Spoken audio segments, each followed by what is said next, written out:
பாக்கியா பார்த்துட்டிங்கன்னா 2 பேர்கிட்டயுமே பேசி சம்மதம் வாங்கி சத்தியமும் வாங்கிர்றாங்க. இதனால பார்த்தீங்கன்னா 2 பேருமே வந்துட்டு படிப்பில் மட்டும் இனிமேல் கவனம் செலுத்தணும். நாங்க இனிமேல் லவ் பண்ண மாட்டோம் அப்படின்னு சொல்லி சத்தியம் பண்ணி குடுத்துர்றாங்க. சரி அப்பாடா ஒரு வேளை பிரச்சனைலாம் முடிஞ்சுச்சு. இனிமேல் அவங்க வேலைய பார்க்கலாம்னு சொல்லிட்டு செல்விய ரெஸ்டாரண்ட் வர சொல்லிட்டு பார்த்தீங்கன்னா, ரெஸ்டாரண்ட்டுக்கு போயிட்டு வேலைய வழக்கம் போல செஞ்சுட்டு இருக்க டைம்ல தான் பார்த்தீங்கன்னா, கோபியும் பார்த்தீங்கன்னா வீட்ல பேசிட்டு இருக்க டைம்ல ஆகாஷ் கிட்டேருந்து ஃபோன் வரத பார்த்துட்டு கோபி பார்த்தீங்கன்னா ரொம்பவே டென்ஷன் ஆயிடுறாரு.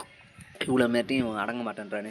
திருப்பி திருப்பி நம்ம பொண்ண வந்துட்டு வலுக்கட்டாயமா லவ் பண்ண வைக்கிறான். இப்படி தான் அவன் பேசி பேசி இனியா மனச மாத்திருப்பான். இவன இப்படியே விட்டா ஆகாதுன்னு சொல்லிட்டு பார்த்தீங்கன்னா, செலின கூப்பிட்டு பார்த்தீங்கன்னா அங்கே போகிறாங்க.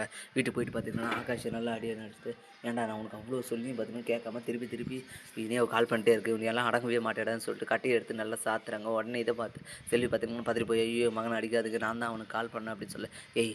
நீ தான் உன் பையனுக்கு வந்து துடுப்பா? இவன நீ சொல்லி தான் வந்து நான் லவ் பண்ணியிருப்பான். உன்னையும் இனிமேல் வீட்டு பக்கம் வாத்துனேன்னா அவ்வளோதான் உன்னை கொன்னே போட்டுருவேன். இன்னொரு முறை எங்க ஒரு மகனுக்கு கால் பண்ணேன்னா அவ்வளோதான் தொலைச்சு கட்டுருவேன் உங்க 2 பேரையும்" அப்படின்னு சொல்லிட்டு மிரட்டிட்டு போக, அக்கம் பக்கங்கிறவங்கலாம் வந்து பார்த்துடுறாங்க. இதனால் பார்த்தீங்கன்னா செல்வி ரொம்ப கஷ்டப்படுறாங்க.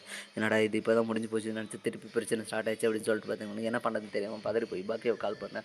பாக்கியாவும் இந்த விஷயத்தை கேட்டு ரொம்ப வச்சுக்குள்ளாராங்க. எதுக்கு இவங்களுக்கு தேவையில்லாத வேலை, நான் தான் பேசி சமாதானம் பண்ணேன், இவனுக்கு ஏன்னா அடங்க மாட்டான்னு சொல்லிட்டு பார்த்தீங்கன்னா கோவமாக வீட்டுக்கு போக அந்த இடத்துல பார்த்தீங்கன்னா 2 பேருமே இருக்கிறதில்ல கூட்டு பார்த்துட்டு பார்த்தீங்கன்னா இன்னும் வரலையா வரட்டும் இரு அவங்க 2 பேரும் வச்சிருந்து சொல்லிட்டு கோவமாக வெயிட் பண்ணிட்டு டைமில் தான் கோபியும் எழிலும் வராங்க. அவங்கள பார்த்த உடனே பார்த்தீங்கன்னா, ஏன்டா உனக்கு எவ்வளோ முறை சொல்லியிருக்கேன் என் பொண்ணு விஷயத்தில் நீ நேரத்தில் இது பண்ணுற பெரியவங்க நாங்கள் போய் சமாதானப்படுத்த மாட்டோமா, நீ இந்த நேரத்துக்கு போய் அவனை அடிச்சா அப்படின்னு சொல்லி கேட்க, அவன் அடங்கவே மாட்டேன்றான் திருப்பி திருப்பி இனியாவை கால் பண்ணிட்டே இருக்கான், அதனால தான் போய் அவன் நல்லா சாத்திட்டு வந்தோம் அப்படின்னு சொல்ல, ஏன்டா படிக்கிற பையன் போய் அடிச்சுட்டு வந்துருக்கணும் கொஞ்சம் கூட வெட்கமே இல்லையா, அவன் சின்ன பையன்டா, அவன் இப்போ ஏதோ தெரியாமல் கால் பண்ணியிருப்பான், நடந்த தவறுக்கு மன்னிப்பு கேட்க தான் அவன் கால் பண்ணான், அப்படி இருக்கும்போது நீ எதுவுமே புரிஞ்சுக்காத போய் அவனை அடிச்சுட்டு வந்திருக்கேன்னு சொல்லிட்டு பலாருன்னு ஒன்று அடிச்சிடுறாங்க. இதனால் பார்த்தீங்கன்னா ஈஸ்வரி வந்துட்டு பதறி போயிடுறாங்க.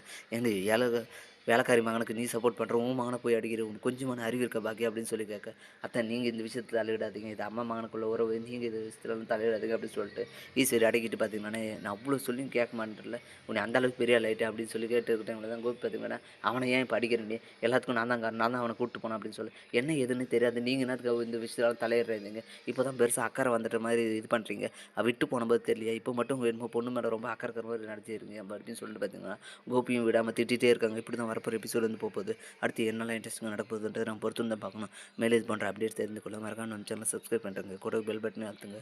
அப்போ தான் நான் பாடுற ஒவ்வொரு வீடியோ உங்களுக்கு நோட்டிஃபிகேஷன் வரும். தேங்க்யூ.